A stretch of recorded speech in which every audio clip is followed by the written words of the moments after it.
আজকের ক্লাসে আমরা শিখতে যাচ্ছি প্রেজেন্ট কন্টিনিউয়াস টেন্স।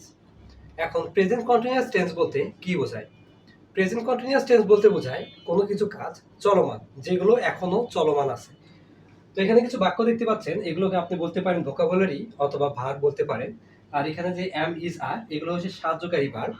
তো এগুলো ইউজ করে আজকে আমরা অন্তত 50টা বাক্য বানানোর চেষ্টা করব, যেগুলো আমাদের ইংরেজি শেখার ক্ষেত্রে অনেক গুরুত্বপূর্ণ ভূমিকা পালন করবে।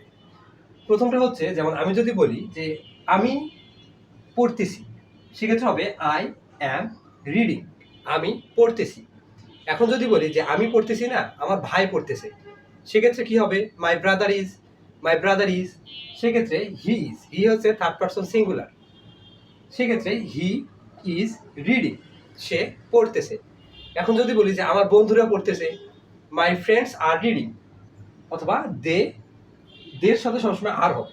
দে আর রিডিং। তারা পড়তেছে। তাহলে এখন আমি বাক্য তৈরি করতে পারি যে আই অ্যাম স্লিপিং। আমি ঘুমাচ্ছি। I am cooking. আমি রান্না করতেছি। I am eating. আমি খাচ্ছি। এখন যদি বলি যে কোনো একজন ব্যক্তির ক্ষেত্রে যদি হয়, সেই ক্ষেত্রে হবে হি ইজ। এখন যদি বলি আমার মা রান্না করতেছে, এখন কি হবে? My mother. এখানে my mother, she is cooking. সে রান্না করতেছে। এখন আমার ভাই কান্না করতেছে। My brother, he is crying. সে কান্না করতেছে। এখন যদি আমরা অনেকের ক্ষেত্রে ব্যবহার করে থাকি থার্ড পারসন প্লুরাল, সেক্ষেত্রে আমরা দে ব্যবহার করব। দে হচ্ছে একের অধিক। একের অধিক।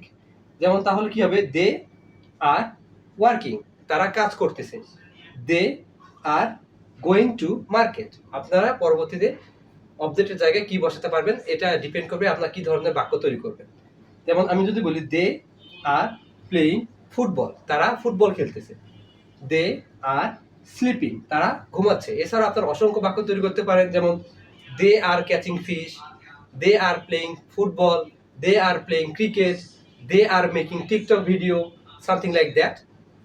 So maybe this kind of class is really important and very helpful for everyone. So at least you should make at least 10 sentences and practice more and more. It